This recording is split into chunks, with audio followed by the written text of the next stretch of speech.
A game of chess that spans the globe. China seems to be winning. The U.S. doesn't even realize it's playing. At stake, the waters of the Pacific Ocean. Whoever controls them gains military power.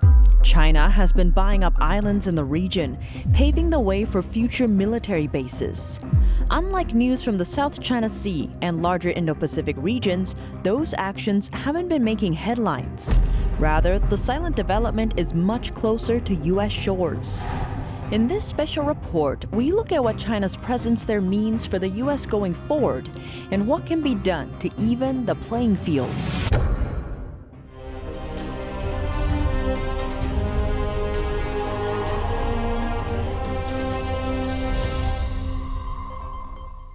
Welcome to China in Focus. I'm Tiffany Meyer. Is China launching an attack from behind America's defenses?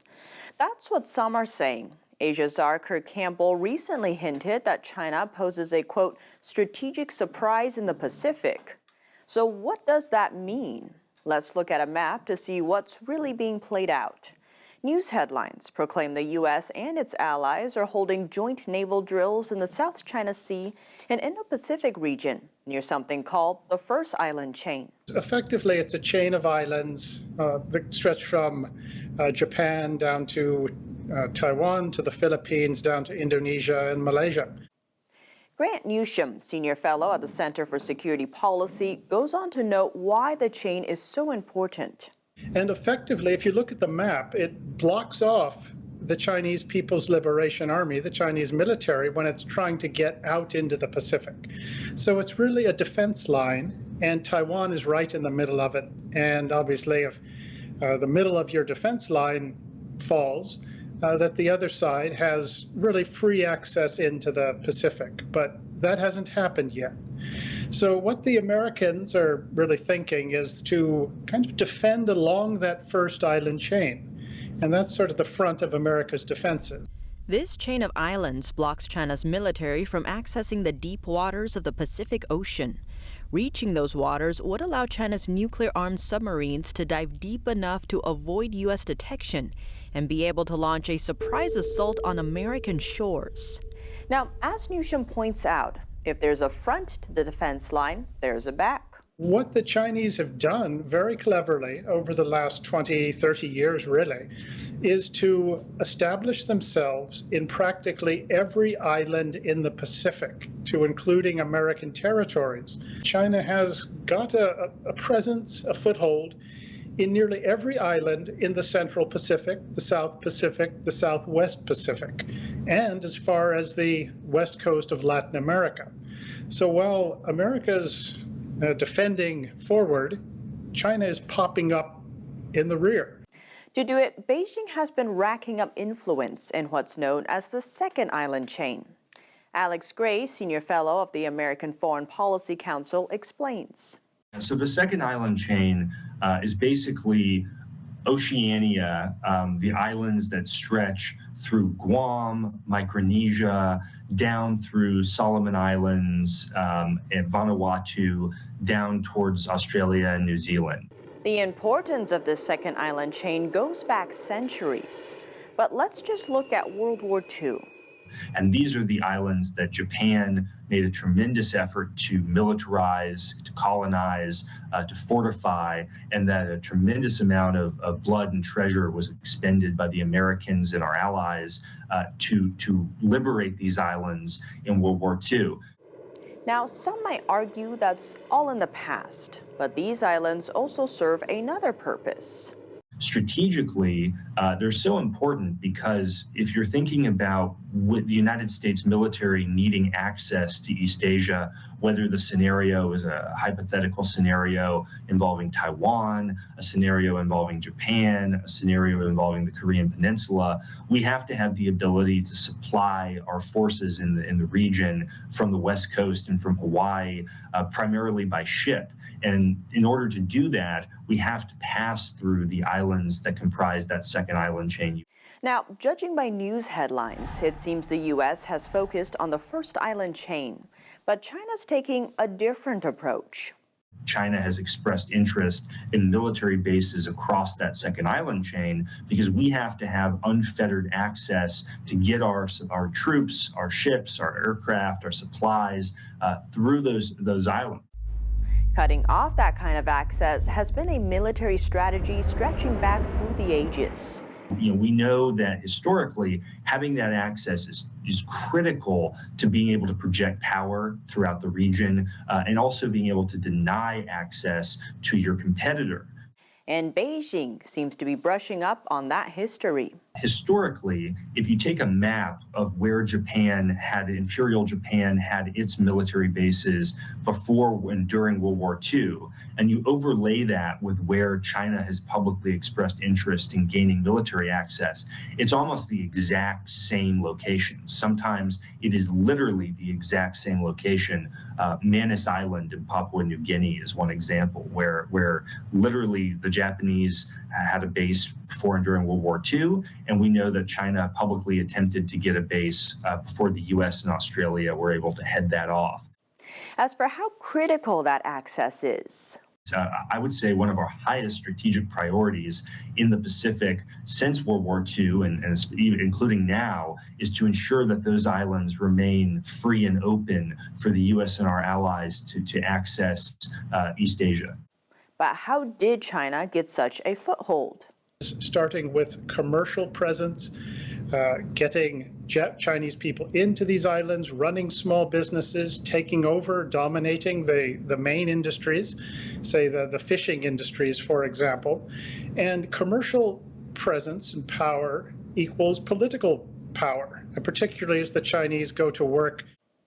What's more, there are a number of ways to grab onto that political power. Here are a few of them. To watch today's full special report, click the link in the description down below.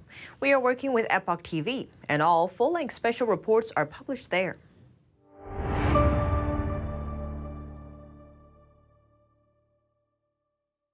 Now let's turn to today's top stories. U.S. lawmakers from both sides of the aisle are unified on the China threat. Congress is gearing up to pass a bill this week meant to hold the Chinese Communist Party accountable. But one Republican lawmaker wants it to go a step further. Representative Steve Chabot of Ohio proposed sanctions to prevent forced organ harvesting from Falun Gong practitioners. Senator Jon Tester tells NTD he is expecting the bill to pass after a genuine bipartisan discussion on this critical issue. NTD's Melina Weiskup has more for us. The House this week is starting work on a new competition bill meant to boost American innovation and help us with global competitiveness, particularly competition with China. The Senate already passed their version of the bill, and now senators are pushing House Speaker Nancy Pelosi to move quickly to get it done. On Tuesday, Senator Raphael Warnock sent a letter to Speaker Pelosi, writing that the effort will increase resilience in America's supply chains while decreasing resilience on other countries. The House today getting started. I think the subject of today's hearing is such that we can move together in a process that we haven't seen much lately.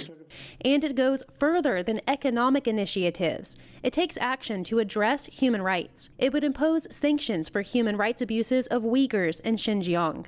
But one Republican representative is pushing for more. To levying sanctions for involuntary organ harvesting from the Falun Gong. Falun Gong is a spiritual practice that has faced brutal persecution in China since 1999. And Chabot hopes this new bill will provide the occasion to consider stronger actions to hold the CCP accountable for its human rights atrocities. Tough policies like these ought to be included. The Competes bill also invests money into Hong Kong, $10 million to promote democracy. Unlike the Senate version of the bill, the Competes Act invests in climate change. Some Republicans say the bill isn't strong enough. They want more action, especially cracking down on Chinese Communist Party spies who are stealing intellectual property. Senator Jon Tester tells us that's an issue that needs to be addressed. I think it's very relevant. You think it should be in this bill? I am not a stickler for turf. If we can get it addressed, if it has to be addressed in this bill, go ahead and do it. The bill is expected to pass quickly in the Democrat-controlled House, and then it will be reconciled with the Senate version. Democrats are really hoping this process will move quickly so that Biden will have an accomplishment to speak about at his State of the Union address come March 1st. Reporting in Washington, D.C., Melina Weisskopf, NTD News. Is China really about to invade Taiwan? Those fears may seem justified amid Beijing's threatening hints, fighter jet flyovers, and Ukraine-Russia tensions.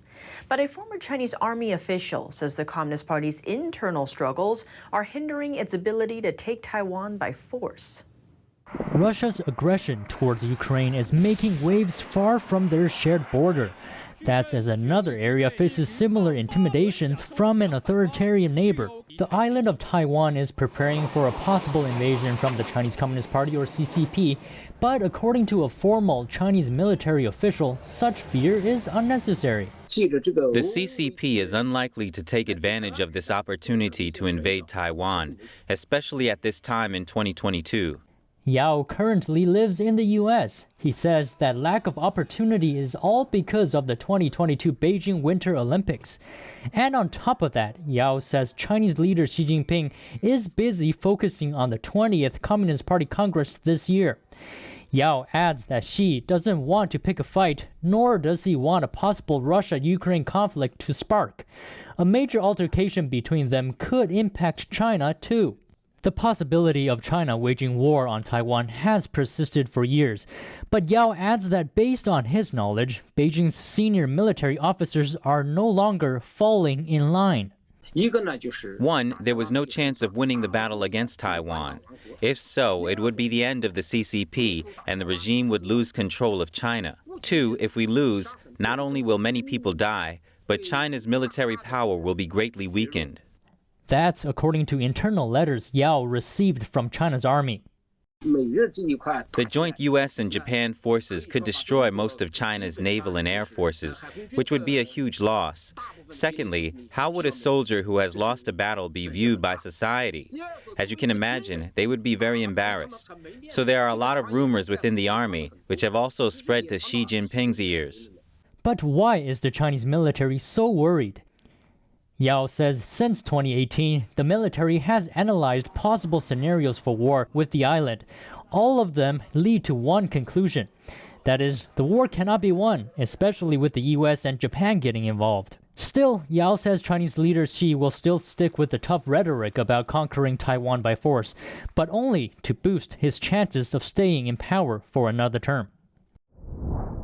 We'd also like to address a correction from our most recent episode. On Tuesday, we incorrectly stated the year 2027 will mark the Chinese Communist Party's 100th anniversary.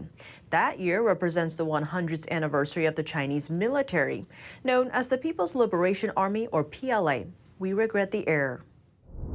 And now to another major part of Beijing's agenda, tackling the pandemic.